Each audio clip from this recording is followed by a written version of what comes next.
Samam pashyami sarvatra samavishtitam ishvaram nainashti atmanatmanam tato yati param gatim.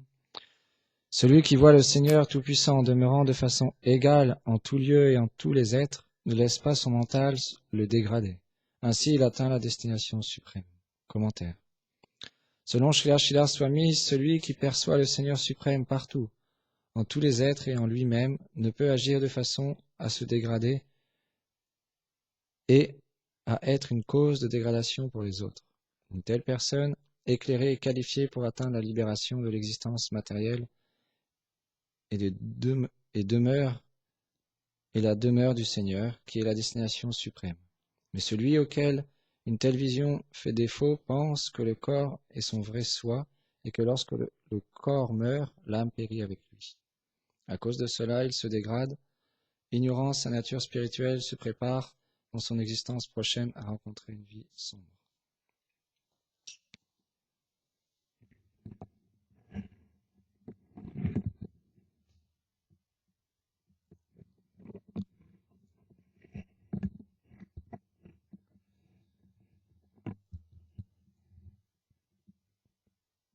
Om Ganati Milandasya Gyananjanam Sharakaya Shakshumritam Yena Tasme Shigurave Namaha Namam Vishnu Padaya Chaitanya Prestarupine Shishimad Bhakti Chamanaya Yati Goswamiti Namine Namam Vishnu Padaya Gauranga Prestarupine Shishimad Bhakti Vidayave Goyaniti Namine Namam Vishnu Padaya Radhikaye Priyatmane Shishimad Bhakti Vedanta Narayaniti Namine Namam Vishnu Padaya Krishna Prestaya Bhutare Shrimati Bhakti Pragyana Keshavati Namine Namam Vishnu Padaya Ghora Prestaya Bhutare Shrimati Bhakti Pramodaya Puri Goswamiti Namine Namam Vishnu Padaya Krishna Prestaya Bhutare Shrimati Bhakti Vedanta Swamiti Namine Namam Vishnu Padaya Krishna Prestaya Bhutare Shrimati Bhakti Siddhanta Sarasvati Namine Jai Shri Krishna Chaitanya Prabhu Nityananda Shri Advaita Gadadhar Shivasadi Gaur Bhaktavrinda Hare Krishna Krishna Krishna Hare Hare Hare Rama Rama Rama Hare Hare Vanchakarpatarubhyacha Kripa Sindhu Vacha Patitanam Pavanebhyo Vaishnavebhyo Namo Namaha.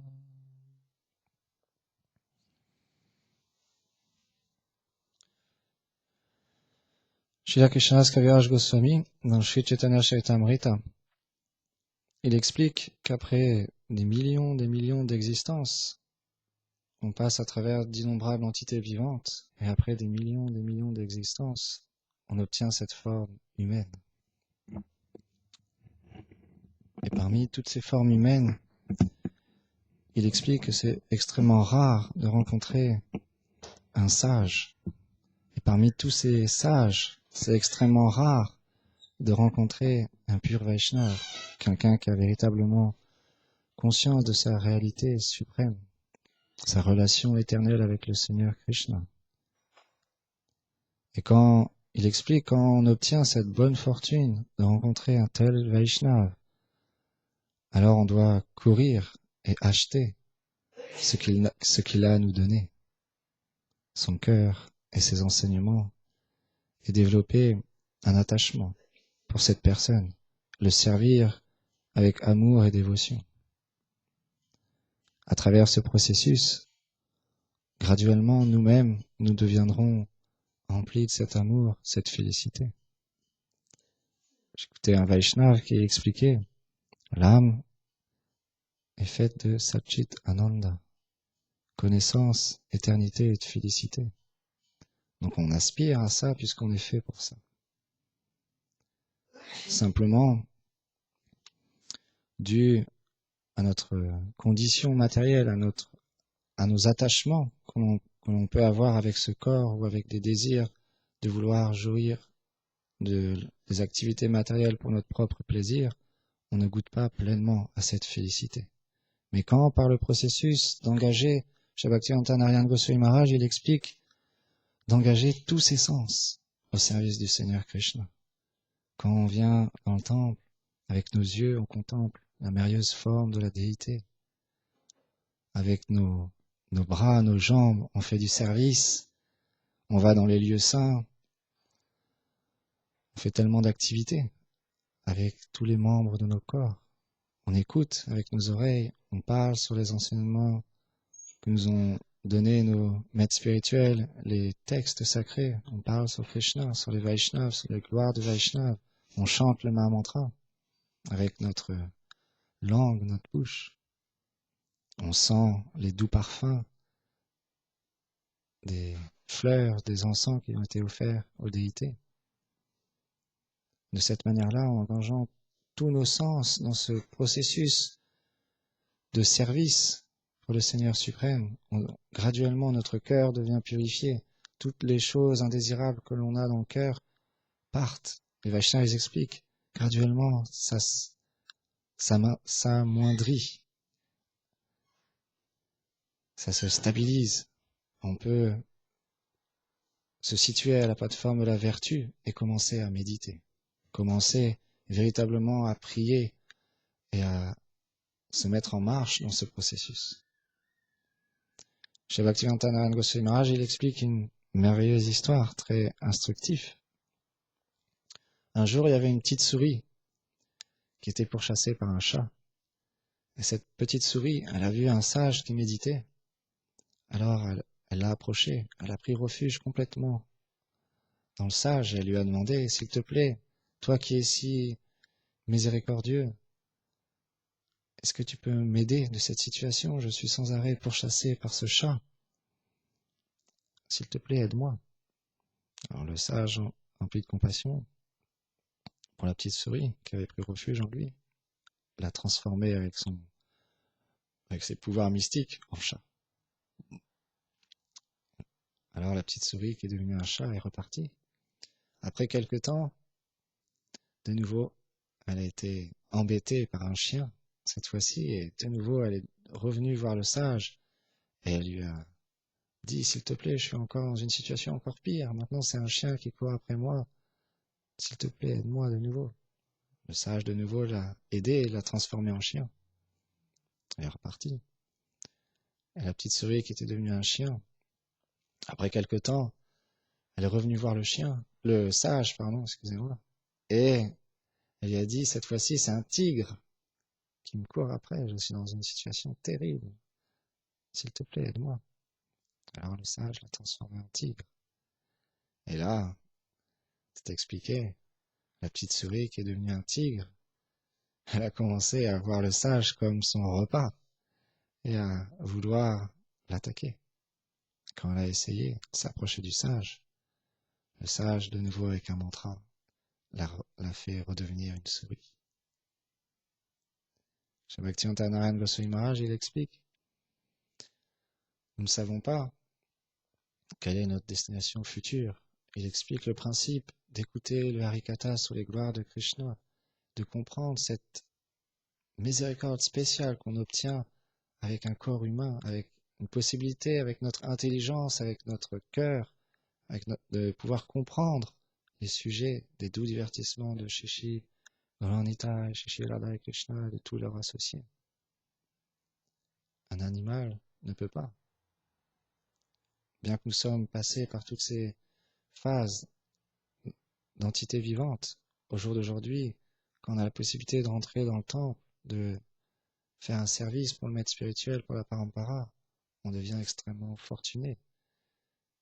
Et donc, les Vaishnavas les expliquent. En même temps, soyons, avant tout, quand on parle pour soi. Soyons attentifs et persévérants, enthousiastes et déterminés dans cette pratique de la vie spirituelle. Chez Bhaktivedanta Narayana Maharaj, il décrit les différentes phases quand on évolue dans cette pratique du service de dévotion. Kanishta, Madhyam, Uttam, Bhakti. Il explique au niveau Uttam, un Vaishnav, il est tellement absorbé dans les doux divertissements de Shri Radha et Krishna, il chante, Krishna vient danser personnellement sur sa langue le chant du Mahamantra, comme Sri Chaitanya Mahaprabhu. Il raconte un divertissement incroyable. Un jour, Sri Chaitanya Mahaprabhu,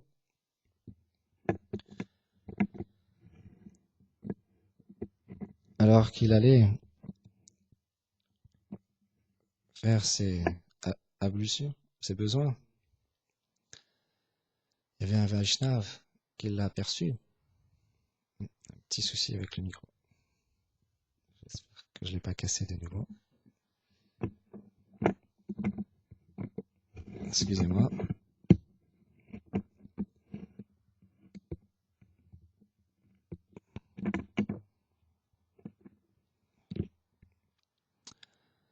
Donc il explique, il y a un Vaishnav, un associé de chez Chaitanya Mahaprabhu, qui voyait son Seigneur adorable tenir sa langue avec sa main pour aller faire ses ablutions.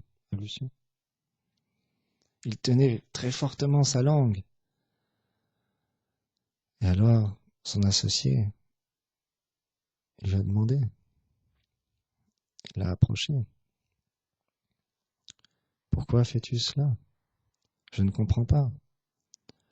On chante le Mahamantra continuellement. Quand vient le moment de la mort, notre corps même ne peut même pas se contrôler. On peut s'uriner dessus, déféquer, sans même qu'on le désire, qu'on puisse le contrôler. Donc à ce moment-là, est-ce qu'on peut chanter le Mahamantra? Est-ce qu'on ne devrait pas chanter le Mahamantra tout le temps? Shri Chaitanya Mahaprabhu, juste avant qu'il pose cette question, il expliquait pourquoi il tenait fortement sa langue. Il expliquait, parce que dans ce moment-là, je serais impur. Et je ne peux contrôler ma langue. Quand je dors la nuit, le Mahamantra vient et chante. Je n'arrive pas à l'empêcher. Et là, à ce moment-là, c'est pareil. Je suis obligé de tenir ma langue, parce que sinon, le Mahamantra chantera à ce moment-là, sur ma langue. Alors le Vaishnava, il lui explique, pourquoi es-tu dans cette condition? Shri Chaitanya Mahaprabhu lui a simplement répondu, je voulais t'entendre parler des gloires du Mahamantra de ta bouche. Effectivement, on doit chanter le Mahamantra en tout lieu, circonstance. Tu es prêt maintenant pour aller répandre le message du saint nom de Krishna. Shri Bhaktivedanta Narayana Goswami Maharaj explique tel est le sentiment des grands Vaishnavas. Shri Krishna lui-même vient danser sur la langue des purs dévots à travers le chant du Mahamantra. C'est tellement extatique, tellement merveilleux. Quand on goûte ne serait-ce qu'une petite goutte de ce nectar à travers le chant du Mahamantra, on devient si attiré. On devient si avide. Les Vaishnavas, ils expliquent, dans ce monde, les gens courent après l'argent, sont avides d'augmenter leurs biens, augmenter le confort de leur maison, le confort de leur voiture, de leurs habits, d'acheter toujours des nouveaux habits, toujours être sur le coup, à la mode. Mais un Vaishnava, lui, il désire devenir avide d'entendre parler sur les gloires des Vaishnavas, sur les gloires de Shri Chaitanya Mahaprabhu, Shri Radha et Krishna, devenir avide de chanter le Mahamantra, de faire du service pour le maître spirituel. Donc quand graduellement, par ce processus, on devient de plus en plus avide, alors les Vaishnavas, ils nous donnent tellement de miséricorde. Puisque le Vaishnava est simplement dans cette condition de donner aux êtres vivants cette pure bhakti. Il fait son service. Quand on obtient quelque chose de très précieux, quand véritablement on a des enfants, on veut le mieux pour les enfants. pour ses enfants. On veut ce qu'il y a de mieux. Donc quelqu'un, un Vaishnav, qui a réalisé la plus haute plateforme de la dévotion, il va pas nous donner ce qu'il y a de moins bien. Il va nous donner ce qu'il y a de mieux. Et les Vaishnavas, ils expliquent, c'est à nous de choisir, de le mettre en pratique, de le désirer. Au début, 10%, 20%, 30%, et ça augmente. C'est un processus qui augmente. Shabakti Prabhupada Puri Goswami Maharaj, il explique. L'obstacle est simplement Vaishnava Parade. En critiquant les Vaishnavas, alors cette plante de la dévotion s'assèche, devient aride. Simplement le cœur, il se ferme, il devient dur comme une pierre. Shabden Maharaj, quand il vient ici au temple de Gopalji Mandir, il explique,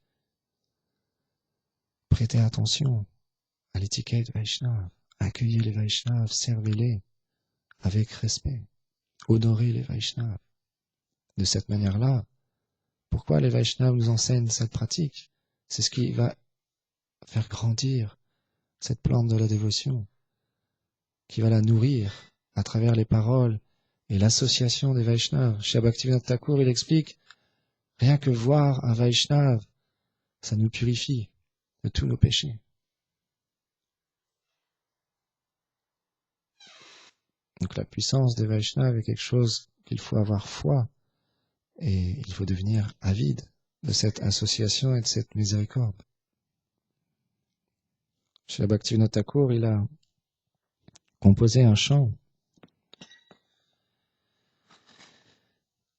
qui explique Shri Gaurasundar chante d'une voix très douce les saints noms de Krishna. Hare Krishna, Krishna Krishna, Hare Hare, Hare Ram, Ram Ram, Hare Hare. Jai Shishinita, Vishvambar, Shishinanda, que vous soyez Grihastha ou Sannyasi, chantez constamment Hari Hari. Joyeux ou malheureux, n'oubliez jamais ce chant. Emplissez votre bouche du Harinam. On passe par tellement de phases dans notre vie, tellement d'humeurs viennent nous chercher, le malheur, la tristesse, la joie, la félicité. Toujours se souvenir de ce chant du Mahamantra. Que l'on soit Grihastha, que l'on soit renonçant, homme d'affaires, président de temple, jaune, noir, blanc, qu'on soit né dans une famille respectable, une famille où on a vécu des choses difficiles dans notre enfance, où notre environnement n'était pas favorable à l'éveil spirituel, peu importe. J'écoutais une classe d'un Vaishnav, il explique, avant de chanter le mantra, il expliquait aux personnes qui étaient présentes, ne pensez pas que le mantra est simplement conditionné par ce lieu, ce temps, par la qualité de notre voix, quoi que ce soit. Il est complètement au-delà de ce monde, transcendantal. Il vient directement de Golok Vrindavan, la planète spirituelle la plus élevée. Il n'est pas différent de Krishna lui-même. Simplement, il faut augmenter notre conscience qu'il est justement Krishna lui-même. L'importance du chant du Mahamantra, chez Chaitanya Mahaprabhu, a personnellement demandé à Haridas Thakur de nous montrer comment chanter, avec quelle détermination, avec quelle foi chanter ce Mahamantra. Haridas Thakur, quand il est arrivé à la fin de sa vie dans ce monde, c'est expliqué, son corps transcendantal était très âgé, très fatigué. Il chantait le Mahamantra allongé. Il n'avait plus de force, mais il s'était fixé un nombre de tours de chant du Mahamantra quotidien. Quand Mahaprabhu venait le voir, il était très peiné dû à son affection incommensurable pour son pur dévot Haridas Thakur. Il disait, tu as plus besoin de faire cela, tant d'austérité, tu as atteint la plus haute plateforme de vie spirituelle.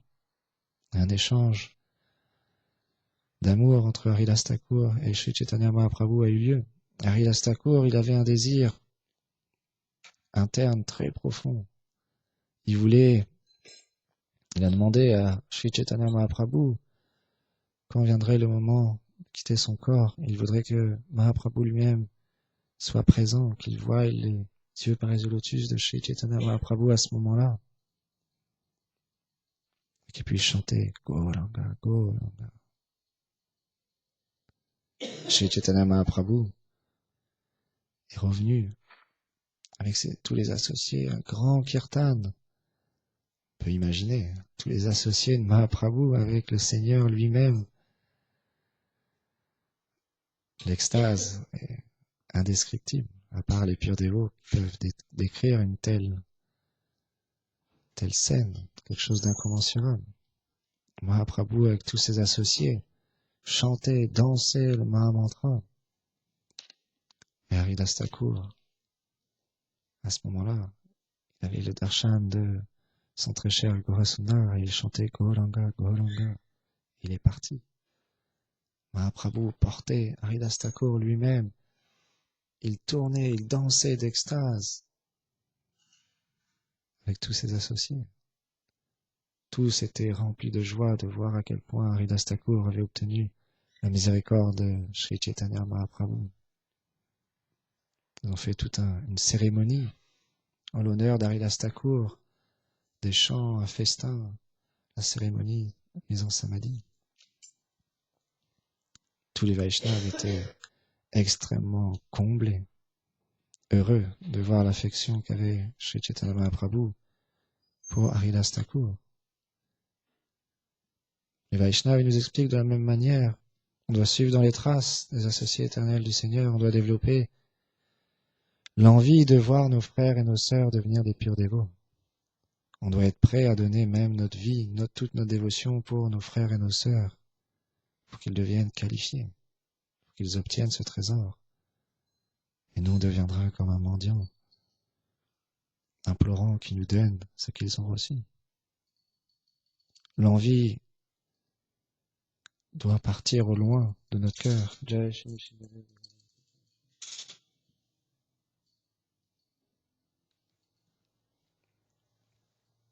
On prie tous les jours, Nishingadev Bhagavan, on lui offre une prière, de bien vouloir donner cette pure dévotion, protéger tous ses serviteurs à l'extérieur, à l'intérieur du monastère.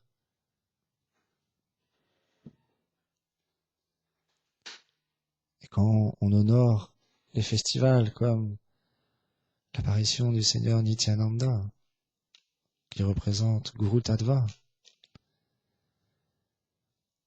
il faut véritablement prier ce jour-là, mettre toute son attention, son cœur pour honorer, pour prier, pour implorer cette miséricorde, qu'elle vienne dans notre vie, dans notre cœur, qu'on puisse goûter à quelque chose qui est au-delà de ce monde. Quand on le goûtera, on ne pourra même pas le décrire tellement c'est incommensurable, tellement ça nous satisfera.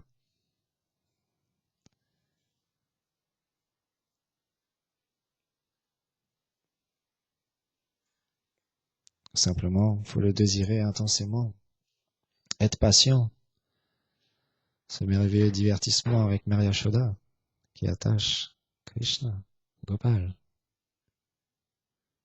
Vaishnava les explique que représentaient ces deux doigts. Quand Maria Yashoda attachait Krishna, la patience, la détermination, puisque en même temps, les Vaishnavas les expliquent que ça dépend de Krishna. Quand Krishna désirera, quand le maître spirituel, à travers chez Nityananda Gauranga, on obtiendra ce trésor. le Krishnanam, on doit se donner les moyens, mais en même temps comprendre que ça viendra le jour où ça viendra. La vie, ça peut être dans cette vie comme dans une autre. Peu importe. Vaishnav, il désire simplement être en association avec les Vaishnavas, pratiquer sa vie spirituelle et écarter au loin Maya Devi. Shakespeare Kaviraj Goswami, pour finir, il explique dans un discours entre Ramananda Roy et Sri Chaitanya Mahaprabhu. Sri Chaitanya Mahaprabhu voulait entendre son très cher dévot Ramananda Roy parler du service de dévotion. Il lui a posé cette question. Qu'y a-t-il de plus difficile à supporter dans ce monde? Ramananda Roy, il explique, je ne connais aucune chose qui soit insurmontable à supporter dans ce monde, à part le fait d'être séparé des Vaishnavas.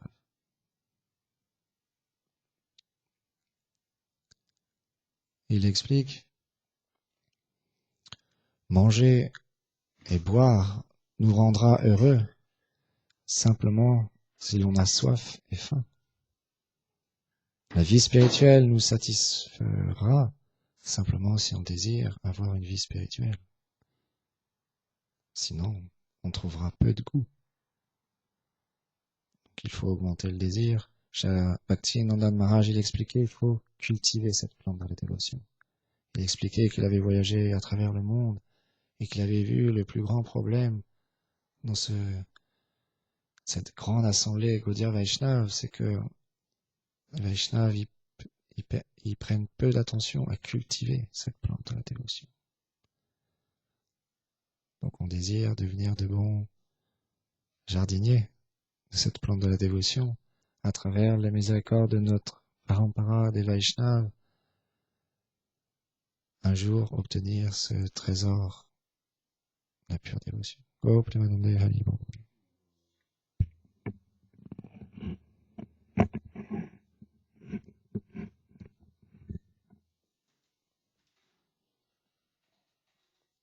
Hari Bol.